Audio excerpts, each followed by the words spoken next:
morning. Welcome to Biking Preparedness. Welcome to Shofar Mountain. I am Pastor Joe Fox, and this is Sister Kate.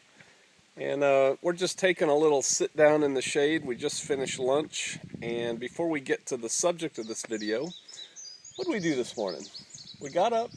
I milked goats, and then we picked blackberries. We picked a bunch of blackberries, and then we brought them up to the kitchen, and we made blackberry jam. We did. And how much should we make? 8 pints. That's 2 iterations. And what I was amazed about, I kept telling Sister Kate, I was amazed about how much sugar it took. Wow. And I keep saying, we need to get more sugar, we need to get more sugar. And she's like, we have 2 5-gallon pails that her brother gave us. We don't need more. And I saw how much a dent we put in the 1 5-gallon pail we opened. And I'm like, we need more sugar. Because you can't really make jam without the sugar, right? Correct. You don't substitute things in jam the way it's made right now. You don't put honey or sweetener or what do they call it, stevia and things like that. So just things to think about from a preparedness standpoint. And then my wife made us some lovely sandwiches, and we had some ice water, which was nice. Ice is a nice commodity out here. We buy it or we make a little bit at a time in our little propane refrigerator freezer.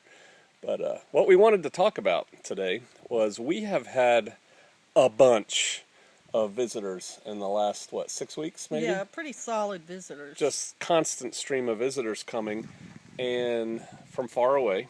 And these are people, and if you have a different view on it, then you can say that. But in my opinion, these are people who are waking up quickly to the need to get out of Babylon. They're also waking up to the, ant on my leg, waking up to the goodness, if you will, of the Ozarks. And so they're coming here, they're hanging out with us for a while, checking out the Ozarks. And in fact, several of them are now moving either here to Shofar Mountain or to the immediate area. And you had some comments about that the other day. It seems like there's been an acceleration in these visits and contact with us. And it's totally understandable. I mean, look at what has happened out in the world in the last 2 weeks. Greece's economy is probably going to crash. The Supreme Court has now made marriage between men and women and women legal, and made states also have to do those marriages, which in the past a state had the power to decide whether it wanted to. Did they say the states have to allow I'm these people sure to marry, or that you have to recognize the marriage from another state?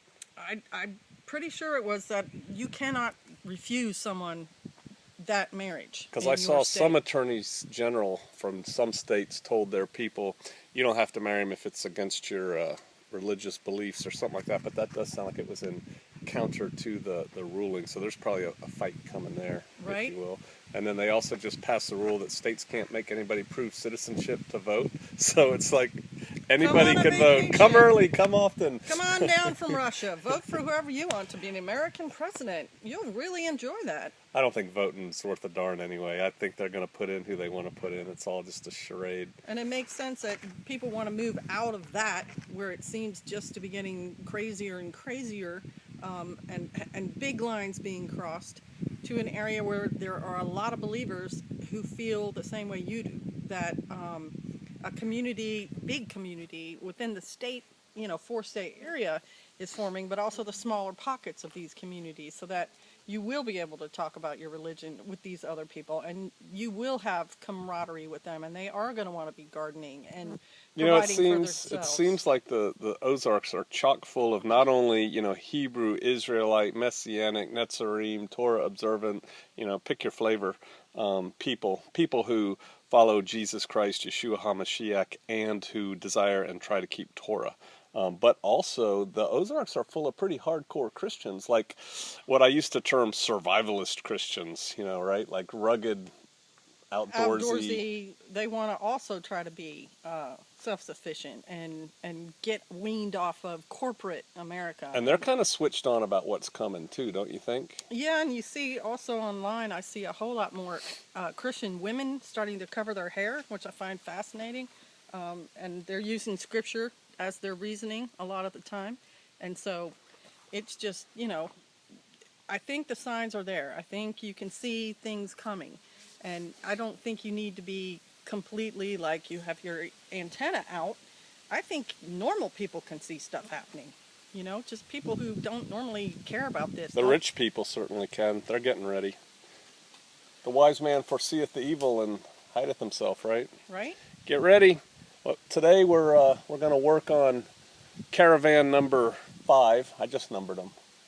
I numbered our former trailer 6, 7's trailer 7, and the Winnebago 5. And we're gonna continue fixing up number 5. We have a whole bunch of guests coming in, right? Can I just describe 5 quickly? Yes, It's go kind of ahead. funny. It's slowly being dismantled by a pack rat. Yeah, it's that one. Can you see that? I can't tell if they can see that. It's a Winnebago. It's an old Winnebago. We And found, what, 20, 40 pounds of dog food that this thing had stored in some of the cupboards in there. that it pulled out of the dog food plastic box and moved there because we haven't had anybody in it for a while and we don't go in it. And so it's just been kind of sitting there and oh, wow. Torn holes this big, chewed in the wall and stuff. It was terrible. So we've been working really hard on it, trying to get it up to snuff. Yeah, you and Sister Holly tore that thing apart the other day. Yep, put hardware cloth over the holes. I mean, we got after it. We got after it. Sweeping and wiping and mopping and moving stuff around. But it's got to be nice for our That's guests right. that It's are got to be coming. nice for the guests. We gotta put out as much hospitality as rocks and trees allow us. It's not straightway, and it won't be for a while.